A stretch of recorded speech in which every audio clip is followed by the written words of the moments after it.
In most cultures, the wedding isn't over when the music stops. The real test happens 3 days later. It is called the homecoming or return to the door, of which, for those of us who watch Chinese dramas, we have been saying that they go back home the third day after being married.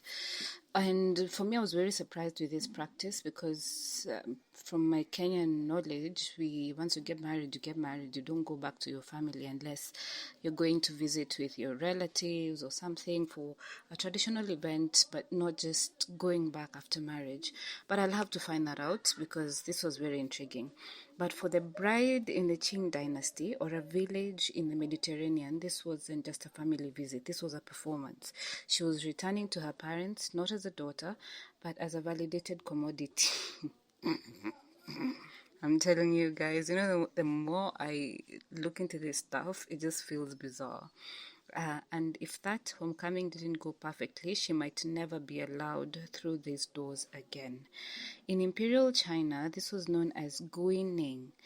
If the wedding night was successful, meaning the falling of the red had occurred, the groom would accompany his bride with lavish gifts. These gifts were the public receipt. They told the bride's parents, your daughter was pure, the contract is honored.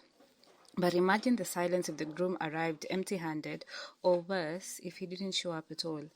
A bride returning home alone was a mark of shame so deep it often led to her being cast out by her own parents to preserve the family's face. The homecoming was the final audit of her worth. Guys, it just goes worse and worse. This is where the art of survival we discussed earlier becomes so critical. When we look at the cheat cloths, this was the previous video I did.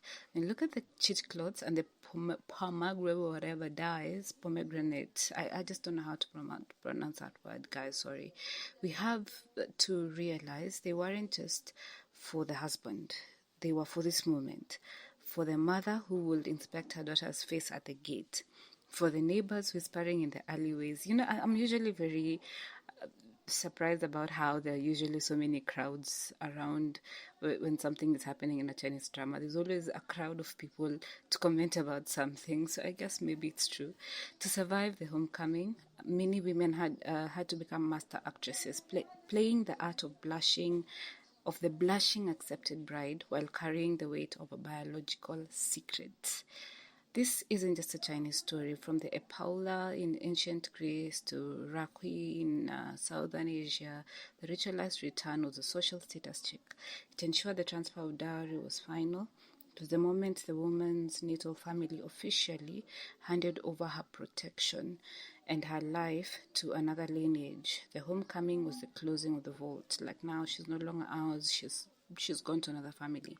Today, we need not parade sheets through the streets, but that pressure to return with honor still exists in the shadows. I don't think so. This was something that someone was saying, that they still that need to go back with honor, but I really don't think so, because right now we're in a very different space, and people are getting married and they know very well they're not virgins. They probably even had intercourse together before marriage, so it is now, anyways, the history of the bride's return reminds us that for centuries, a woman's home was only as secure as the myth she could maintain. This part of history shocked you? Make sure to check out my previous video on the Cinnabar Mall. I am Phoebe Bochaberi, the Chinese drama fanatic. I think at this point I'm the addict, and I'll see you in the next deep dive into the secrets we weren't supposed to know, or maybe we should know, we just don't care to.